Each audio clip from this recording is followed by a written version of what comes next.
ചോറും. ഇതെന്താല്ലേ എല്ലാ ദിവസവും പരിപ്പ് തന്നെ കറി, വേറെ കറിയൊന്നുമില്ല. നിങ്ങൾ പരിപ്പൊക്കെ കൊണ്ടുവന്നല്ലേ എന്ന് പറഞ്ഞിട്ട് ഞാൻ എത്ര സ്നേഹത്തോടെയാ എത്ര ടേസ്റ്റോടെയാ ഞാൻ ഈ കറി ഉണ്ടാക്കിയത്. എന്നിട്ട് നിങ്ങൾക്ക് അത് ഇഷ്ടപ്പെട്ടില്ല എന്നാണോ? അങ്ങനെയല്ലല്ലേ, ഇതിപ്പോ നീ ഒരാഴ്ചയായില്ല പരിപ്പ് കറി തന്നെ വെക്കാൻ തുടങ്ങിയിട്ട്. നിനക്ക് പരിപ്പ് കൊണ്ട് വേറെ എന്തൊക്കെ ഉണ്ടാക്കാം, അല്ലെങ്കിൽ സാമ്പാർ ഉണ്ടാക്കിക്കൂടെ, അല്ലെങ്കിൽ വേറെ എന്തെങ്കിലും കറി ഉണ്ടാക്കിക്കൂടെ. ഇതിപ്പോ പരിപ്പ് തന്നെയല്ലേ എപ്പോഴും വെക്കുന്നത്. ഈ പരിപ്പ് കറി കൂട്ടിയിട്ട് വയറിനെന്തോ ഒരു ചെറിയ അസ്വസ്ഥത പോലെ. ഏട്ടന് വേറെ കറി വേണമെന്നുണ്ടെങ്കിൽ ഏട്ടന് ഹോട്ടലിൽ പോയി കഴിച്ചോ. ഇപ്പൊ ഇത്ര ബുദ്ധിമുട്ടി ഇവിടെ കഴിക്കുന്നതിനാ?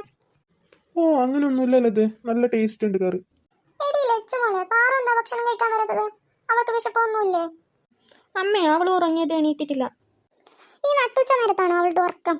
ഭക്ഷണം കഴിക്കാൻ വിളിച്ചാൽ പോലും വരില്ല. എന്തോ ഒരു പെണ്ണ് തന്നെ അവള്. അതെ ഏട്ടാ, പിന്നില്ലേ, ഞാൻ പാറുവിനെ ഭക്ഷണം കഴിക്കാൻ വിളിച്ചുകൊണ്ട് വരുന്ന. നിങ്ങൾ കഴിച്ചു കഴിഞ്ഞിട്ട് ആ പാത്രമൊക്കെ ഒന്ന് കഴുകി വെക്കട്ടോ. മോളെ പാറു, വാ വന്ന് ഭക്ഷണം കഴിക്കേ. അതെന്താ മക്കൾക്ക് ഭക്ഷണമൊന്നും വേണ്ടാത്തത്? വാ വന്ന് കഴിക്കേ. ഇതെന്തിനാ മോളെ ഇങ്ങനെ മൂടിപ്പത്തിച്ച് കിടന്നുറങ്ങുന്നത്? അയ്യോ, ഇതെന്താ മോളെ മേലാകെ പൊള്ളുന്നുണ്ടല്ലോ. മക്കൾക്ക് നല്ല പനി വരുന്നുണ്ടെന്നാ തോന്നുന്നത്. വാ മോളെ എണീക്കേ. വാ നമുക്കൊന്ന് ഹോസ്പിറ്റലിൽ പോയി വരാം. അയ്യോ അതൊന്നും സാരമില്ലമ്മേ, കുറച്ച് കഴിഞ്ഞപ്പോൾ തന്നെ പനിയൊക്കെ മാറും. ഹോസ്പിറ്റലിലൊന്നും പോവണ്ട. മോളെ ഇത് നല്ലോണം പനിക്കുന്നുണ്ട്. വാ നമുക്ക് ഹോസ്പിറ്റലിൽ പോയി വരാം. വാ എണീക്കേ. എന്റെ മോള് നല്ല കുഞ്ഞല്ലേ, എണീക്കേ. വാ നമുക്കൊന്ന് ഹോസ്പിറ്റലിൽ പോയി വരാം. വാ, ഒരു ഇഞ്ചക്ഷൻ എടുത്താൽ അപ്പൊ തന്നെ കുറയും. വാ പോയി വരാം. വാ. അയ്യോ അമ്മേ, ഇഞ്ചക്ഷൻ ഒന്നും എടുക്കല്ല അമ്മേ, അതിപ്പോ തന്നെ കുറയും അമ്മേ, പ്ലീസ് അമ്മ. വേണ്ടമ്മ, ഇവിടെ ഗുളിക വല്ലതും ഉണ്ടെങ്കിൽ താ അമ്മ, ഗുളിക കുടിച്ചാൽ അപ്പൊ തന്നെ ശരിയാവും. ഇതെന്താ മോക്കെന്താ പറ്റിയത്? എണിക്കുന്ന പോലും ഇല്ലല്ലോ. നോക്കട്ടാ, ഇവൾക്ക് നല്ലോണം പനി വരുന്നുണ്ട്. ഇവൾക്ക് എണിക്കാൻ പോലും പറ്റുന്നില്ല. ഹോസ്പിറ്റലിലേക്ക് വാന്ന് പറഞ്ഞാൽ വരുന്നുമില്ല. അച്ഛാ നോക്കച്ചാ, ഞാൻ എണീറ്റില്ലേ, നല്ല ഉഷാറായിട്ട് എണീറ്റില്ലേ. നീ ഹോസ്പിറ്റലിലേക്കൊന്നും പോകണ്ട അച്ഛാ, പ്ലീസ് അച്ഛാ. അയ്യോ മോളെ, നിനക്ക് നല്ലോണം പനി വരുന്നുണ്ട്. വാ വാ പെട്ടെന്ന് പോവാ, നമുക്ക് ഹോസ്പിറ്റലിലേക്ക് പെട്ടെന്ന് പോവാ. ഇത് നല്ലോണം വെച്ച് നിൽക്കാനൊന്നും പാടില്ല. വാ. ഇല്ല അച്ഛാ, ഞാൻ ഹോസ്പിറ്റലിലോട്ടൊന്നും വരുന്നില്ല. അവിടെ പോയാൽ എനിക്ക് ഡോക്ടർ സൂചിയൊക്കെ വെക്കും. സൂചി വെച്ചാലല്ലേ മോളെ പനി പെട്ടെന്ന് പോവത്രേ. വാ വേഗം വാ, ഹോസ്പിറ്റലിലേക്ക് പോകാം. വാ. എടി ഇങ്ങനെ പറഞ്ഞാൽ അവള് ഹോസ്പിറ്റലിലോട്ട് വരാം. ഇങ്ങോട്ട് നോക്ക് മോളെ. ഞാൻ ഡോക്ടറോട് പറയാട്ടോ, നിനക്ക് സൂചി ഒന്നും വെക്കണ്ടെന്ന്, ഗുളിക മാത്രം തന്നാ മതി എന്ന് ഞാൻ പറയാം. മക്കള് വാ. അന്നൊരു പ്രാവശ്യം അച്ഛൻ ഇങ്ങനെ തന്നെ പറഞ്ഞിട്ടാണ് ഹോസ്പിറ്റലിലേക്ക് കൊണ്ടുപോയത്. എന്നിട്ട് അവിടെ 2 സൂചി എനിക്ക് വെച്ചത്. മോളെ, അന്ന് നമ്മൾ വേറെ ഡോക്ടറെ അടുത്തല്ലേ പോയത്, ഇന്ന് നമുക്ക് വേറെ ഡോക്ടറെ കാണാം. അപ്പൊ ഈ ഡോക്ടർ എന്തായാലും സൂചി വെക്കില്ല. നമുക്ക് ഡോക്ടറോട് പറയാ 2 ഗുളിക മാത്രം തന്നാ മതി എന്ന് പറയാം.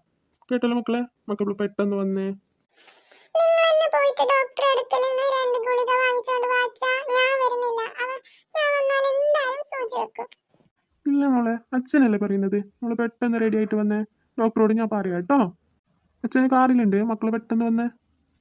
അമ്മേ, ഞാനും വരട്ടെ അമ്മേ. ശരി മോളെ, വാ. ഇവളെന്തിനാ അമ്മ വരുന്നത്? ഇവളോട് വരണ്ടെന്ന് പറയാ. എനിക്ക് സൂചി വെക്കുന്നതൊക്കെ കാണും, പിന്നീട് എന്നെ കളിയാക്കിക്കൊള്ളും. പ്ലീസ് അമ്മ, പറ അമ്മ ഇവളോട് വരണ്ടെന്ന്. മോളെ, ചേച്ചി വരട്ടെ മോളെ, അല്ലെങ്കിൽ ചേച്ചി ഇവിടെ ഒറ്റയ്ക്ക് നിൽക്കണ്ടേ? അമ്മേ, എനിക്ക് പേടിയാണമ്മേ, സൂചി വെക്കുമെന്ന് എനിക്ക് പേടിയാണമ്മേ. എനിക്ക് സൂചി ഒന്നും വെക്കണ്ടെന്ന് പറയണേ അമ്മേ. മോളെ, അച്ഛനല്ല പറഞ്ഞത് ഡോക്ടറോട് പറഞ്ഞിട്ട് ഇഞ്ചക്ഷൻ ഒന്നും വെക്കില്ലാന്ന്. വാ മോള് വാ. ഇതെന്തിനാ ലച്ചു നീ ഫോണൊക്കെ കൊണ്ടുവന്നത്? നിന്നോടല്ലേ പറഞ്ഞത് ഫോൺ വീട്ടിൽ തന്നെ വെച്ചിട്ട് വരാനേ? അതൊന്നുമില്ല മേ, ഞാൻ വെറുതെ കൊണ്ടുവന്നതാ. ഇനിയിപ്പോൾ പാറുക്ക് ഏതെങ്കിലും ഇഞ്ചക്ഷനോ മറ്റു വെക്കുന്നുണ്ടെങ്കിൽ അതിന്റെ വീഡിയോ എടുത്തിട്ട് സ്റ്റാറ്റസ് ഇടാൻ വേണ്ടിയിട്ടാമേ. അമ്മേ നോക്കമ്മേ, ഈ ലച്ചുച്ചി എന്താ ചെയ്യുന്നതെന്ന് നോക്ക്. അമ്മല്ലേ പറഞ്ഞത് ഡോക്ടർ സൂചി ഒന്നും വെക്കില്ലാന്ന്, എന്നിട്ട് ഇപ്പൊ എന്താ പറയുന്നതെന്ന് നോക്കിയേ. മക്കളെ, ഈ ചേച്ചി പറയുന്നതൊന്നും വിശ്വസിക്കണ്ട കേട്ടോ, ഡോക്ടർ ഒന്നും ചെയ്യില്ല. പാറു, പാവം പാറു. എടി ലച്ചു, നമ്മൾ പനിയായത് കൊണ്ട് ഹോസ്പിറ്റലിൽ പോകുന്നതല്ലേ, ഇപ്പോഴെങ്കിലും ഒന്ന് വഴക്കിടാണ്ട് മിണ്ടാണ്ടിരിക്കും അവിടെ. എടി ലച്ചോ, ഇപ്പൊ ഇവിടെ കാറില് അടികൂടിയത് കൂടി, ഇനി ഹോസ്പിറ്റലിലാമറ്റും നിങ്ങളിങ്ങനെ വഴക്ക് കൂടുവാണെങ്കിൽ അവിടെ ആരുണ്ടെന്നൊന്നും ഞാൻ നോക്കില്ല കേട്ടോ. അപ്പൊ തന്നെ കിട്ടും എൻ്റെ ചെരുപ്പൂരി ഒരു അടി. ഇല്ല അച്ഛാ, ഞങ്ങൾ അവിടെ നിന്ന് വഴക്കൊന്നും ഉണ്ടാക്കില്ല. എന്തു പറ്റിയതാ? അത് പിന്നെ ഡോക്ടറെ, ഇവൾക്ക് ചെറിയൊരു പനി. എപ്പോൾ തുടങ്ങിയതാ? ഇന്ന് രാവിലെ മുതൽ തുടങ്ങിയതാ. മോളെ, ആ ടേബിളിലൊന്ന് കിടന്നേ, ഞാനൊന്ന് നോക്കട്ടെ. ഏയ് കുഴപ്പമൊന്നുമില്ല, ചെറിയൊരു പനിയുള്ളൂ. ഞാനതിന് ടാബ്ലറ്റ് എഴുതി തരാം കേട്ടോ. ഇല്ല ഡോക്ടറെ, ടാബ്ലറ്റ് ഒന്നും വേണ്ട. ഡോക്ടർ ഒന്ന് ഇഞ്ചക്ഷൻ അടിച്ചാൽ മതി. ഏയ് ഇതിന് ഇഞ്ചക്ഷൻ ഒന്നും വേണ്ട കേട്ടോ, ഇത് ചെറിയ പനിയാണ്. ഇതിപ്പോൾ 2 ഗുളിക കുടിച്ചാൽ തീരാവുന്ന പ്രശ്നമേ ഉള്ളൂ. ഇല്ല ഡോക്ടർ, ഇവൾക്ക് ഒരു ഇഞ്ചക്ഷൻ വെക്കുന്നതാണ് നല്ലത്. ഡോക്ടറല്ലേ പറഞ്ഞത് ഇഞ്ചക്ഷൻ ഒന്നും വേണ്ടാന്ന്? എന്നിട്ട് അമ്മയല്ലേ ഇപ്പൊ ഡോക്ടറെ നിർബന്ധിക്കുന്നുള്ളത്? ഇല്ല മാഡം, ഇഞ്ചക്ഷൻ വെക്കാനുള്ള അത്ര പനിയൊന്നും കുട്ടിക്കില്ല. അതല്ല ഡോക്ടർ, ഇവള് ടാബ്ലറ്റ് ഒന്നും കഴിക്കുന്നില്ല, അതുകൊണ്ട് ഇഞ്ചക്ഷൻ വെക്കുന്നതാ നല്ലത്. അയ്യോ, സൂചി ഒന്നും വേണ്ട, ഞാൻ ടാബ്ലറ്റ് കഴിക്കാം. അമ്മേ, എനിക്ക് സൂചി വെക്കണ്ട.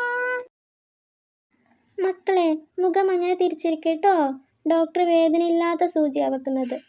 ഡോക്ടർ, എനിക്ക് സൂചി ഒന്നും വേണ്ട, പ്ലീസ് ഡോക്ടർ, ഞാൻ ഇവിടെ നിന്ന് ഇറങ്ങുന്നു. ഡോക്ടർ, സൂചി വേണ്ട ഡോക്ടർ. എടി പാറു, സൂചി വെച്ചാലല്ലേ നിന്റെ പനിയൊക്കെ കുറയുള്ളൂ, അതുകൊണ്ട് ഡോക്ടർ സൂചി വെക്കട്ടെ. മോൾ അവിടെ അനങ്ങാതിരുന്ന്. എനിക്ക് സൂചി വേണ്ട. എടി ലച്ചു, അവളെ പിടിക്കടി. നോക്ക്, സൂചി വെക്കുന്നെന്ന് പറയുമ്പോൾ ഓടുന്നത് കണ്ട. ഇതാ ഡോക്ടറെ, കിട്ടിപ്പോയി ഡോക്ടറെ. മോളെ അനങ്ങാതിരിക്കേ, ചെറിയ സൂചിയല്ലേ ഉള്ളൂ, ഒരു ഉറുമ്പ് അടിക്കുന്ന വേദനയേ ഉള്ളൂ.